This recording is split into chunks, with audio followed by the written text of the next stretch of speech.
Mwana wa Mungu, je, unafahamu kwamba unapotazama, kuangalia na kujifunza kipindi hiki cha Singing in the Spirit unapokea majibu ya maombi yako? Basi kipindi hiki kimebeba majibu yako ambayo unayahitaji, majibu ya mwana wa Mungu mwenzako na majibu ya rafiki yako.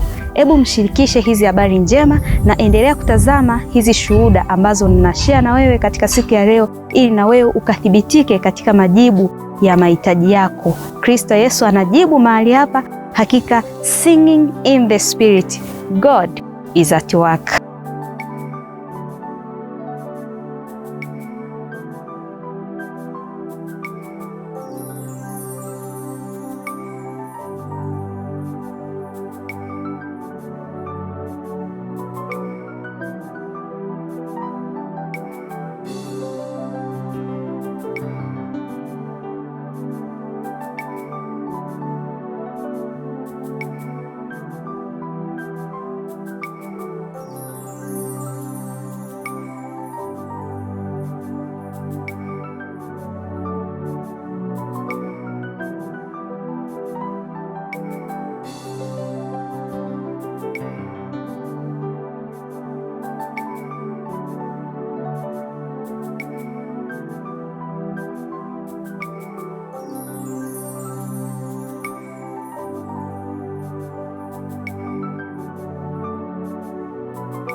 Ushuhuda na shuhuda za Bwana wetu Yesu Kristo ni roho ya unabii, kama kitabu cha Ufunuo wa Yohana sura ya 19 mstari wa 10 inavyotuambia kwamba hakika ushuhuda wa Yesu Kristo ni roho wa unabii. Nasi tunatamani kusikia sana kutoka kwako mwana wa Mungu, jinsi gani ambavyo Bwana anaendelea kuhudumia kadri ambavyo unatazama na unajifunza kupitia kipindi hiki. Lakini pia natamka ikathibitike kwako, kama ambavyo uliona watu wanatangaza wamepata uponyaji, wamethibitika katika hekima ya Mungu, wamethibitishwa katika pumziko na tumaini la Yesu Kristo, ikawe kwako kama ambavyo na wewe umetazama na umeangalia shuhuda hizi, kwani ushuhuda wa Yesu Kristo ni roho wa unabii. Karibu tena mwana wa Mungu kuendelea kutufuatilia kupitia vipindi vyetu ambavyo tunashare pamoja nawe katika Sonship Spirit TV, lakini unaweza kutuangalia katika social media kama Facebook, Instagram pamoja na mtandao wa TikTok kwa jina la Singing in the Spirit Media. Lakini pia mwana wa Mungu tutumie email kwa njia ya email ya singingthespirit24@gmail.com. Lakini endelea pia kufuatilia vipindi hivi, endelea kushare na wana wa Mungu wengine, wote tukazidi kukua na kunufaika katika injili hii ya Yesu Kristo ambayo tunaipokea kupitia madhabahu hii.